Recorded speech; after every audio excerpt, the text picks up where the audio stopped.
Bonjour à tous. Pour finir, quelques commentaires sur la dernière partie du problème de logique et d'algèbre de ce devoir. Donc, on vous donne une dernière définition, encore une nouvelle définition, ce qu'on appelle la différence symétrique entre deux ensembles. Donc ça vous est donné à l'aide de définitions que vous connaissez déjà, A privé de B, B privé de A, on en fait la réunion. D'ailleurs, on vous demande même un dessin pour commencer. C'est quelque chose que même si ça vous est pas demandé, il faut bien sûr absolument faire. Donc on a A et B. Ça peut être des situations différentes de celle-ci, mais on fait la situation générique où ils sont pas inclus l'un dans l'autre, ni totalement disjoints. A privé de B, c'est la partie qui est ici. B privé de A, c'est la partie qui est ici. On en fait la réunion. Donc voilà, cette différence symétrique, c'est les éléments qui sont dans A ou dans B, mais pas dans l'intersection des deux. Voilà. Une fois qu'on a compris ça, finalement, on n'a pas vraiment besoin, à part pour vérifier la cohérence des résultats suivants, de garder ça en tête. Simplement, on peut se dire que pour la suite, on va être amené à faire des raisonnements d'algèbre et de logique en utilisant les notions de réunion, de privé de. On vous donne quelques exemples comme d'habitude pour vous familiariser avec la notion. Donc là, évidemment l'esprit, c'est pas d'essayer de répondre au pif. J'ai vu des gens qui donnaient des réponses vraies ou fausses sans les justifier. C'est sûr que ça vaudra rien le jour du concours. Donc on applique soigneusement la définition. Par exemple pour le premier, A privé de vide, union vide privé de A. On simplifie calmement. A privé de vide, c'est A. Vide privé de A, c'est vide. La réunion de A est vide. Ça fait A. Voilà, même chose pour les deux autres. Donc c'est juste des petits exemples qui sont là pour vous permettre d'appréhender la notion. Ensuite, on vous pose des questions un petit peu plus compliquées vu que ça revient sur les notions de fonction indicatrice de la première partie. Donc là, on vous demande d'exprimer une fonction indicatrice pour la différence symétrique. Donc pour la différence symétrique, on vous demande ici, pardon, j'ai eu un petit problème d'affichage, une fonction indicatrice pour la différence symétrique. Alors là, il faut clairement se référer à ce qu'on sait faire avec les fonctions indicatrices. Donc la différence symétrique, on vous dit c'est une réunion entre deux parties qui sont elles-mêmes définies avec un privé de. Donc très clairement, on va utiliser à la fois la formule sur la réunion, la formule sur le privé de, et ça devrait suffire. Donc ça peut être voilà, ça peut être bien vraiment en début de problème à la lecture de ça. On a besoin de A delta B, la différence symétrique. C'est une réunion. On a ici une formule avec la réunion et avec A privé de B. Et en plus, ça donne exactement ce qu'on veut. On veut du IA, IB, IA, IB. Ah, il y a juste là le IA privé de A inter B, pardon. Ça tombe bien. On le connaît aussi d'après la question 4. On a du IA, IB qui intervient. Donc oui, c'est sûr que si on remplace bêtement dans la question 8, dans la question 6 et dans la question 4, si on remplace bêtement A delta B avec toutes les informations qu'on a, on va arriver à quelque chose en fonction de IA et IB. Donc ça, cette question 11 là, vous pouvez directement la relier à la question 8, la 6 et la 4. Et vous savez que vous pourrez bêtement obtenir la formule. Et d'ailleurs, les formules, elles vous sont données dans les questions 8, 6 et 4. Donc il n'y a même pas besoin de comprendre ce qu'on fait avec les fonctions indicatrices, de comprendre ce que c'est qu'une différence symétrique.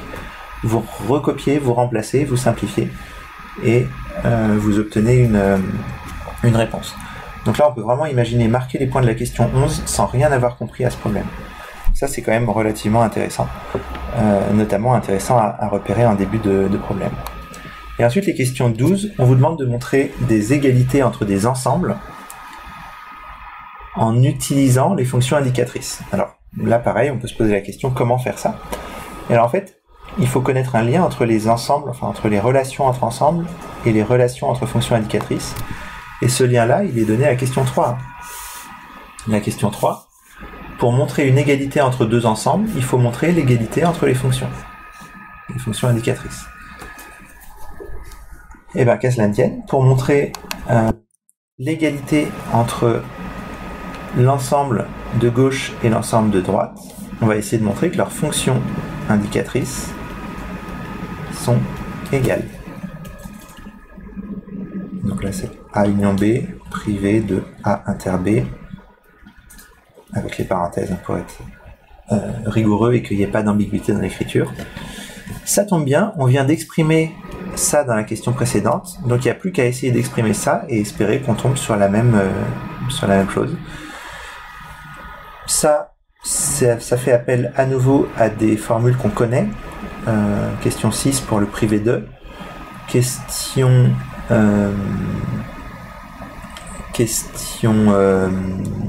4 pour l'intersection, question 8 pour la réunion.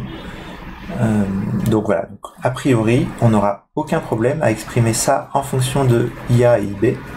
Et puis après, il faut espérer qu'on puisse comparer les deux fonctions indicatrices. Donc là, on n'est même plus en train de comparer les images de tout x pour tout x dans E. On est vraiment juste en train d'utiliser les formules qu'on a établies aux questions 4, 6, 8 précédemment. Peut-être la question 5 avec le carré peut nous servir un petit coup. Si jamais on a besoin d'un complémentaire, ça peut jouer aussi. Mais en tout cas, voilà, on est vraiment en train d'étudier des égalités entre ensembles en utilisant la caractérisation de la question 3 et les formules des questions 4, 6, 8 ou 4, 5, 6, 8. Même la 7 en fait peut nous servir parce que si jamais on est amené à faire une réunion disjointe, comme c'est le cas pour la différence symétrique, cette réunion-là elle est disjointe, ben, on peut directement appliquer la formule de la question 7 qui parle de réunion disjointe. Donc voilà, ça paraît important à repérer à la lecture de l'énoncé que la question 11 et la question 12, et comme c'est des questions de fin de problème où on vous demande du recul, c'est probable que ça rapporte pas mal de points si vous y arrivez. Et en fait, il n'y a pas besoin de comprendre ce qui s'est passé dans le problème 3 pour appliquer des formules. Donc ça peut être intéressant hein, quand on dit en déduire ou montrer à l'aide de ou exprimer quelque chose. Demandez-vous si on est en train de l'exprimer à l'aide des questions d'avant, donc de déduire des questions d'avant, ou si on doit faire un nouveau travail. Quand c'est en fonction des questions d'avant, surtout si les questions d'avant c'était des montrer que, des choses comme ça où on vous a donné les relations, ça peut être intéressant en début de problème de vous créer tout de suite des liens. Vous savez que dans les 15 dernières minutes, si vous en avez marre, vous avez l'impression d'avoir tout fait, vous pouvez regarder ces questions 11 et 12 et essayer de grappiller des points dessus en appliquant soigneusement les formules des questions d'avant. Je sais que c'est pas forcément évident hein, quand on connaît pas les notions, quand on n'a pas de recul sur le problème, quand on n'a pas fait les questions d'avant, on a l'impression qu'on ne peut plus rien faire sur le problème. Mais en fait, ça fait partie du jeu de piste, hein, de repérer. Et c'est à ça que ça sert le temps qui vous reste quand vous avez l'impression de plus pouvoir faire grand-chose, quand vous avez l'impression d'avoir réussi certaines parties, pas d'autres, mais de plus trop pouvoir chercher dessus. Souvenez-vous de votre étude de début de problème, de début d'épreuve, quand vous étiez encore frais, que vous avez réussi à faire des liens entre des questions. Et là, allez regarder une question pour laquelle vous avez l'impression qu'elle dépend seulement des questions d'avant, et à tout prix, essayez d'établir le résultat. Voilà pour cette lecture. Évidemment, pour les détails de calcul, vous avez le corrigé, mais c'est vraiment important quand vous reprenez un corrigé, non pas forcément de voir le détail des calculs, des études de fonctions, ça en principe c'est entraîné d'avance, mais vraiment de voir l'articulation entre les questions, comment vous auriez pu utiliser les questions où les résultats vous étaient donnés pour les questions suivantes, comment vous auriez pu repérer une éventuelle erreur. On peut toujours faire des erreurs de calcul, mais en général il y a des tas de détrompeurs pour repérer les erreurs, pour reprendre les calculs quand on a fait des erreurs dessus. ou alors comment appliquer soigneusement des méthodes de